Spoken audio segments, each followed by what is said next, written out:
नमस्कार। मैं डॉक्टर ऋषभ जैन, सहाचार्य, संगीत विभाग, वाद्य, महारानी सुदर्शना महाविद्यालय बीकानेर से आज एक बार फिर ऑनलाइन व्याख्यान में आपके समक्ष उपस्थित हूँ। आज हम जो चर्चा करेंगे वो बीए सेकेंड ईयर के विद्यार्थियों के लिए ये सत्र रहेगा। इसमें आज हम जो टॉपिक लेकर आपके समक्ष उपस्थित हो रहे हैं वह है, देखिए, थ्योरी का जो सेकंड पेपर है उसका 4th यूनिट है और उसका सेकंड क्वेश्चन है, भारतीय संगीत में वृंदगान एवं वाद्य वृंद का विस्तृत अध्ययन। भारतीय संगीत में वृंदगान एवं वाद्य वृंद का विस्तृत अध्ययन, इसके विषय में हम चर्चा करते हैं आज। देखिए, वृंदगान क्या है और वाद्य वृंद क्या है, इसकी परिभाषा, इसके प्रकार और इसकी उपयोगिता इत्यादि के विषय में आज हम बात करने जा रहे हैं। सर्वप्रथम हम वाद्य से पहले वृंदगान की चर्चा करेंगे। वृंदगान अर्थात सामूहिक गान, समूह गान, इंग्लिश में you can say group song. देखिए, वृंदगान का अर्थ है सामूहिक गान और वाद्य वृंद का अभिप्राय है तरह तरह के वाद्यों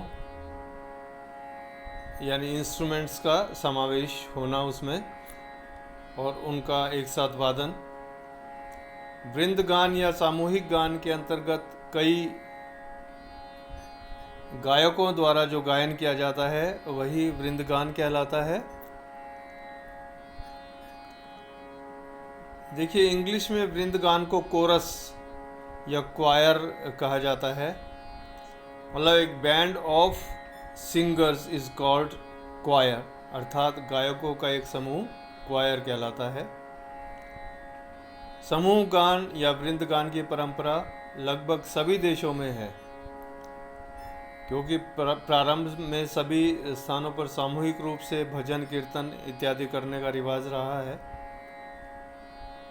इसलिए भारतीय मंदिरों में, यूरोपीय देशों में, चर्चों में, धार्मिक स्थलों पर सामूहिक गान या वृंदगान की शुरुआत हुई और यही कारण है कि वृंदगान या सामूहिक गान का विषय अधिकतर भजन कीर्तन, राष्ट्रीय उद्बोधन गीत और सामाजिक गीत इत्यादि होते हैं। वृंदगान का सर्वप्रथम उल्लेख महर्षि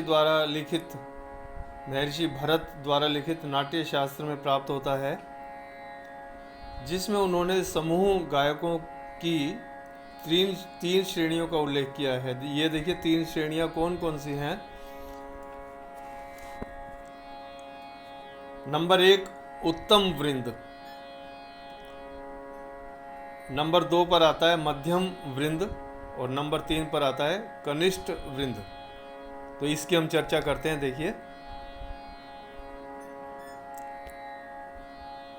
उत्तम वृंद,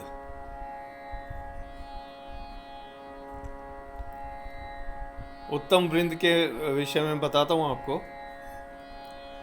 उत्तम वृंद के अंतर्गत कम से कम 4 प्रमुख गायक होते हैं, उनके साथ 8 और गायकों का समूह तथा 12 गायिकाएं होती हैं, 4 वंशी वादक और मृदंग वादक।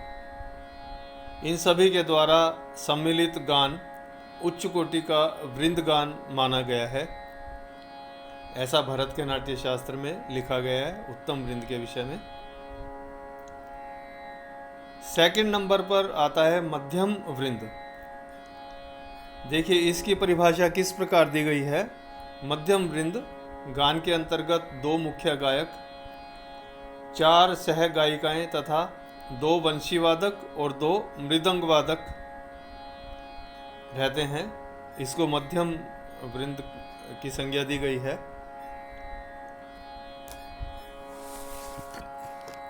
नेक्स्ट यानी 3 नंबर पर कनिष्ठ वृंद, इसके विषय में कहा गया है कि यह निम्न कोटि का वृंदगान होता है। इसमें गायक वादकों की संख्या भी कम होती है, यानी एक मुख्य गायक, 2 सहगायक, 3 गायिकाएं तथा एक वंशी वादक और एक ही मृदंग वादक रहता है। इससे सिद्ध होता है कि प्राचीन काल में ही वृंदगान में गायक और गायिकाओं के समूह रहते थे। वृंदगान की अपनी एक प्रतिष्ठा, एक नियम होता है, जिन्हें हम वृंदगान के तत्व कह सकते हैं। इस प्रकार 3 प्रकार की इन्होंने नाट्य शास्त्र में चर्चा की है, जो हमने आपको बताया। देखिए, वृंदगान क्योंकि एक सामूहिक गान है, इसलिए प्रत्येक कलाकार के स्वरों में एक रूपता का होना आवश्यक है। साथ ही उसके साथ के संगकर्ता, यानी जो वंशी वादक या मृदंग वादक को रचना के अनुरूप संगति देनी चाहिए। गायक वादकों की सम्मिलित संगति से गान अधिक आकर्षक और मधुर होता है। क्वालिटी है इसकी ये। नंबर 2, जिस अवसर के लिए सामूहिक गान की रचना की जाए उसके अनुकूल उसमें साहित्यिक शब्दों का चयन आवश्यक है। जैसे राष्ट्रीय पर्व पर जोशीले शब्दों का एवं देशभक्ति के साहित्य का प्रयोग किया जाना चाहिए, इसी प्रकार भक्ति भाव के अवसर पर सामूहिक गान का प्रभाव भक्तिपूर्ण होना चाहिए, यानी सरल, सरस, अर्थ एवं भावपूर्ण शब्दों का चयन आवश्यक है। नेक्स्ट पॉइंट हम लें तो समूह गान को अंग्रेजी में क्वायर इसलिए कहा जाता है, यह गायकों गायिकाओं का एक समूह होता है, यानी a band of singers, this is called choir. अतएव गायक और गायिकाओं के स्वरों के आधार पर मेलोडी के साथ साथ हारमोनी का प्रयोग करके समूह गान को और भी आकर्षक बनाया जा सकता है। नेक्स्ट पॉइंट, इसी प्रकार रचना के अनुसार भिन्न भिन्न स्वरों के इफेक्टिव स्वर बाँट का प्रयोग समूह गान को एक खूबसूरत शक्ल भी दे सकता है। जिस प्रकार दूरदर्शन के विभिन्न सीरियल्स के दृश्यों को मधुर और आकर्षक बनाने के लिए शास्त्रीय रागों व उनके स्वरों का स्थान स्थान पर प्रयोग किया जाता है, ठीक उसी प्रकार समूह गान के साथ शब्दालाप या स्वरालाप का प्रयोग भी अच्छा लगता है। नेक्स्ट पॉइंट एक और देखते हैं। समूह गान के स्वरूप के अनुसार वाद्यों के प्रयोग भी सुनियोजित होने चाहिए। प्राचीन वृंदगान में बांसुरी, वीणा और मृदंग आवश्यक संगति के वाद्य थे, इसलिए आधुनिक वृंदगान अर्थात पर्याप्त विकसित हुए।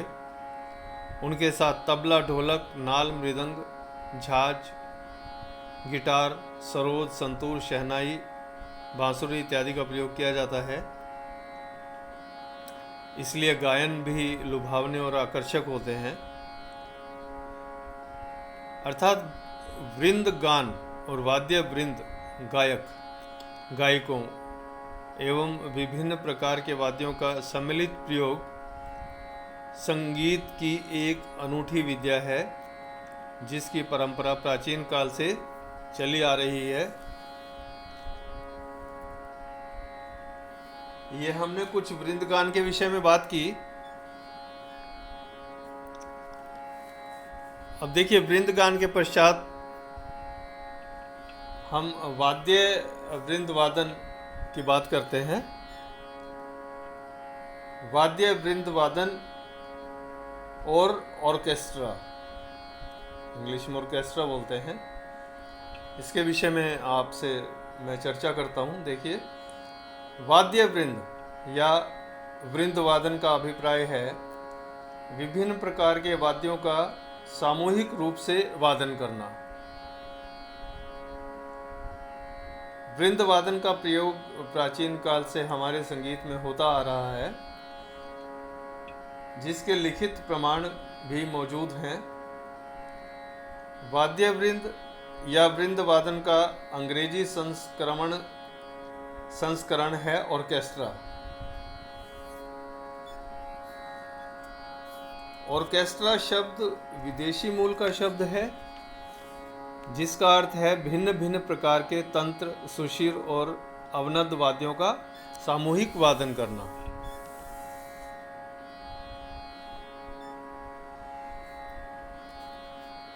देखिए, प्राचीन समय से ही हमारे यहाँ विभिन्न प्रकार के वाद्यों का समवेत वादन हुआ करता था, जिसके प्रमाण स्वरूप आज भी मंदिरों में देव आराधना के समय शंख, घंटियाँ, घड़ियाल, झांझ, मृदंग, ढोल, मंजीरे, वीणा इत्यादि वाद्यों का सामूहिक रूप से वादन किया जाता है।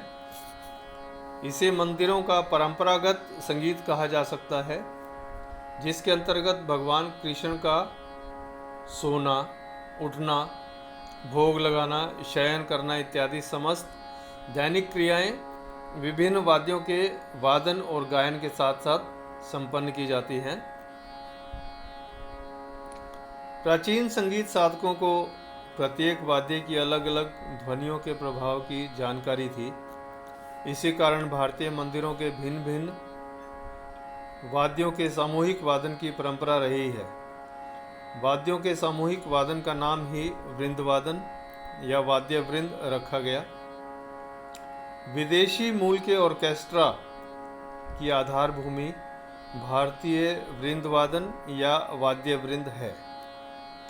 यहीं से विदेशी ऑर्केस्ट्रा का विकास हुआ।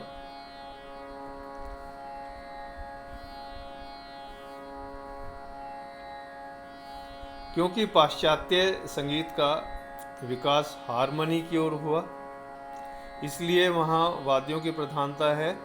क्योंकि विभिन्न वाद्यों पर स्वरों के अलग अलग कॉर्ड्स के द्वारा हारमोनी संगीत की प्रस्तुति अधिक रंजक और सशक्त होती है। इन्हीं हार्मोनिक स्वरों के आधार पर वहाँ वाद्यों का समवेत वादन प्रारंभ हुआ, जिसे ऑर्केस्ट्रा का नाम दिया गया। ये एक ऑर्केस्ट्रा की पूरी डेफिनेशन भी हुई।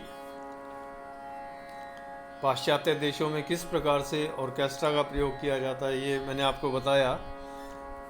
अब देखिए, सेकंड पॉइंट लेते हैं, भारतीय वृंद वादन की लिपिबद्ध चर्चा। सबसे पहले महर्षि भरत के द्वारा लिखित ग्रंथ नाट्य शास्त्र के आतोद्य प्रकरण में विस्तार से की गई है।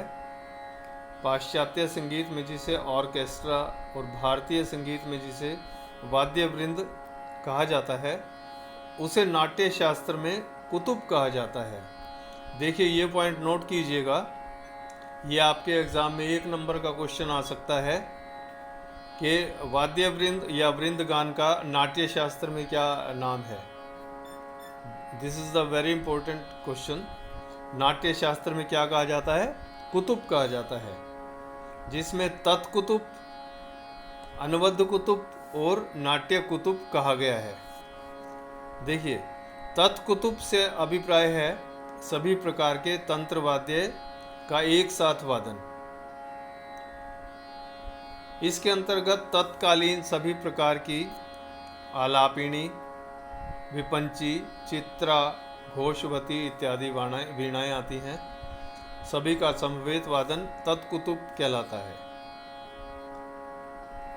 अब देखिए, अवनद कुतुब के से क्या अभिप्राय है? सभी प्रकार के अवनद या ताल वाद्य, इन सभी का एक सामूहिक वादन करना, जिसके अंतर्गत ताल वाद्य आते हैं, जैसे मृदंग, पुष्कर वाद्य, पणव, पटह, भेरी, घंटा, डमरू इत्यादि का सामूहिक वादन करना। नाट्य कुतुब का अर्थ है नाट्य के रस सृष्टि के लिए तथा अभिनय को सशक्त बनाने के लिए भिन्न भिन्न प्रकार के वाद्यों से इफेक्ट या प्रभाव देना। इसमें वाद्यों के वादन के साथ गुणीजनों के गायन का भी सामूहिक प्रयोग किया जाता है। नेक्स्ट पॉइंट, प्राचीन संगीत में मूल रूप से दो प्रकार के वाद्य थे जिन्हें स्वर वाद्य और ताल वाद्य कहा गया। स्वर वाद्यों के अंतर्गत वीणा इत्यादि, तंत्र वाद्यों के साथ बांसुरी जैसे सुशिर वाद्य आते हैं। अतएव तत्कुतुब में वीणा आदि के साथ बांसुरी आदि का सामूहिक वादन के प्रयोग की प्रथा रही। इसी प्रकार ताल वाद्यों में अवनद वाद्यों की प्रधानता थी और घन वाद्य उसके सहायक वाद्य थे। अतएव अवनद कुतुब में अवनद और घन वाद्यों का समयानुसार सामूहिक वादन अवनद कुतुब कहा गया। अतएव प्राचीन काल से ही भारतीय संगीत में वृंद वादन का प्रचलन रहा। स्वर्गीय ठाकुर जयदेव सिंह जी ने इस संदर्भ में लिखा है, कुतुब एक महत्वपूर्ण शब्द है। प्राय लोगों की यह धारणा है कि भारतीय संगीत में ऑर्केस्ट्रा या वाद्य वृंद नहीं रहा है। कुतुब इस भ्रांत धारणा का निराकरण कर देता है। इसमें संदेह नहीं कि हमारा कुतुब पाश्चात्य देशों के हारमोनी युक्त ऑर्केस्ट्रा जैसा नहीं था, फिर भी कुतुब अपने भारतीय संगीत के अनुकूल स्वर संक्रम मेलोडी प्रदान पर आश्रित था। वाद्यों अथवा गायकों के समूह को कुतुब कहते हैं। अतः भारतीय संगीत में वाद्य वृंद या वृंद वादन का प्रचलन प्राचीन काल से ही रहा है। स्वर्गीय डॉक्टर लालमणि मिश्र के मत से वाद्यों के सामूहिक वादन की प्रथा और भी पहले थी। मेरा यह दृढ़ विश्वास है कि भले ही भरत नाट्य शास्त्र के अतिरिक्त किसी ग्रंथ में ऑर्केस्ट्रा संबंधी कोई बात नहीं लिखी गई हो, किंतु हिंदुस्तान में भरत से भी पहले वाद्य वृंद की कोई न कोई प्रणाली प्रचलित अवश्य थी। यही कारण है कि प्राचीन संगीत संबंधी ग्रंथों में लगभग 500 वाद्यों के उल्लेख मिलते हैं। इसी प्रकार पाणिनि शिक्षा में वाद्य वृंद के लिए तूर्य शब्द का प्रयोग किया गया। ये देखिए, अब एक तूर्य शब्द भी आया है। पाणिनि शिक्षा में वाद्य वृंद का तूर्य शब्द का प्रयोग किया गया है और वाद्यवादकों के लिए तूर्यांग संज्ञा थी। सॉरी।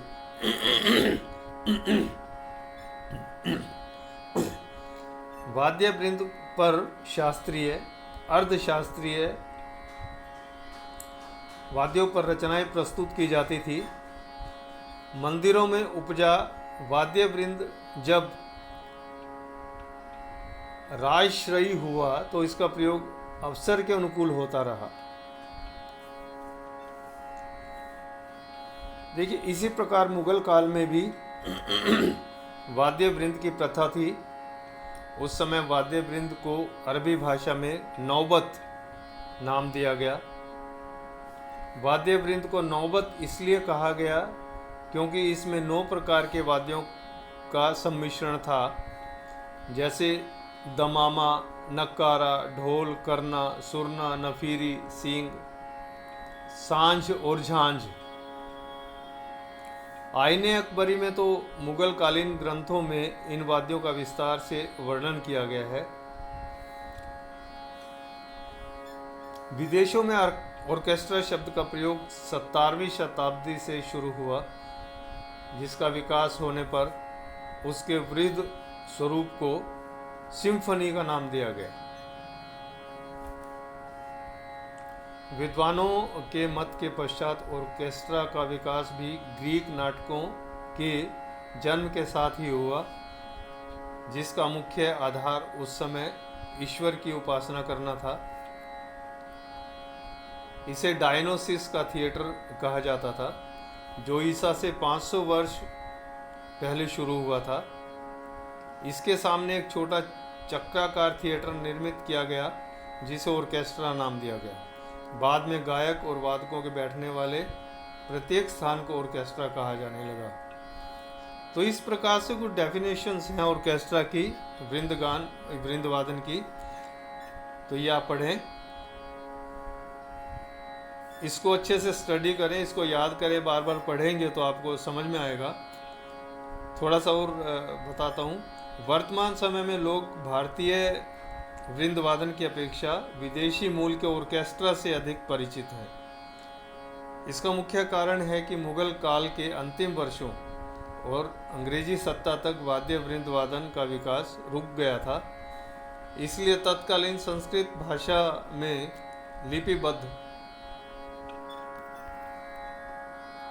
संगीत ग्रंथों में भी वाद्य वृंद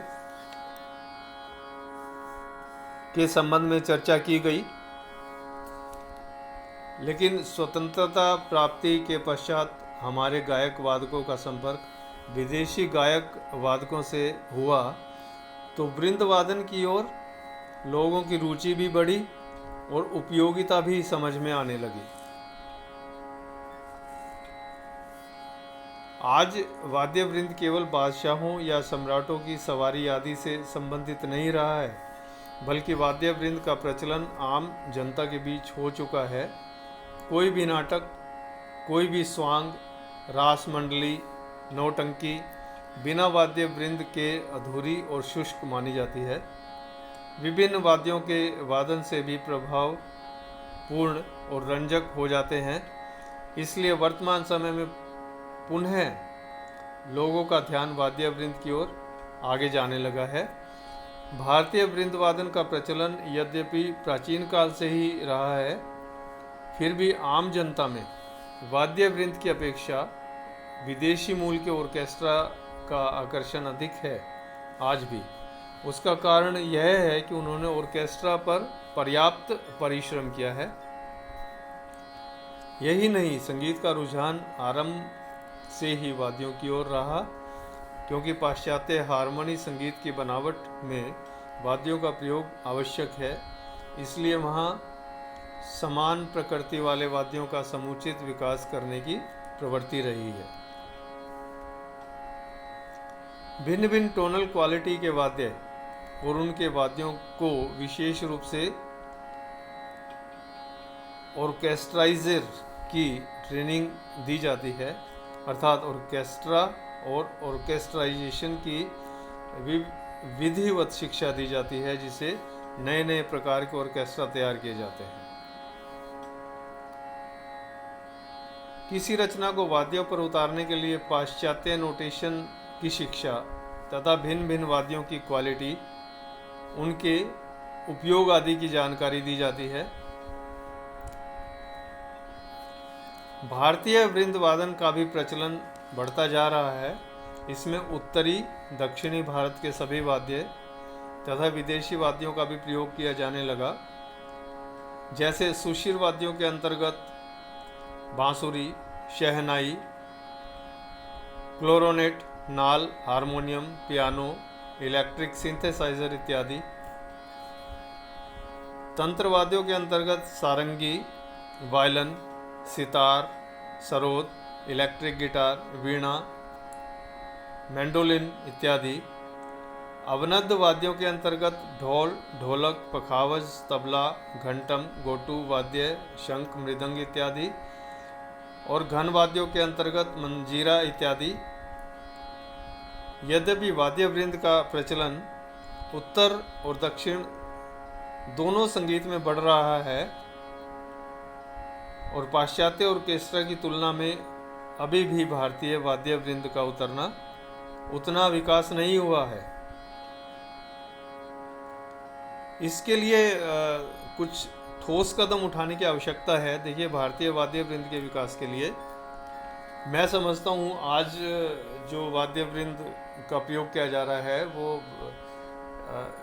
प्राचीन जो ऑर्केस्ट्रा की हमने चर्चा की उसके मुकाबले में कम नहीं है।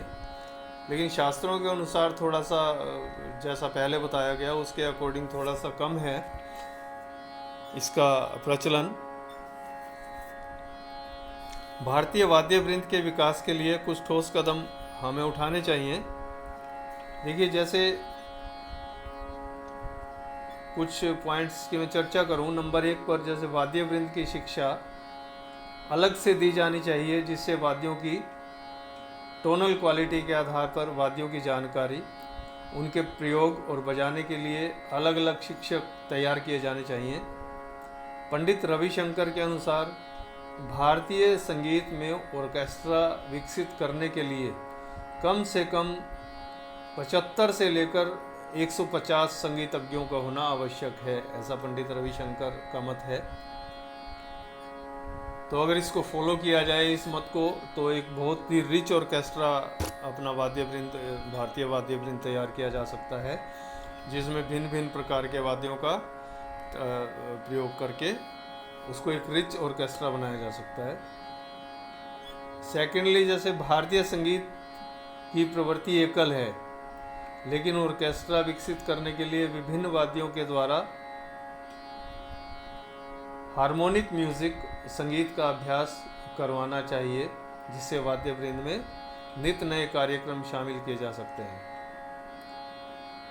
नेक्स्ट, देशी वाद्यों के प्रयोग के साथ साथ विदेशी वाद्यों को भी वृंद वादन में सम्मिलित करके वाद्य वृंद वादन को नए आयाम देने चाहिए।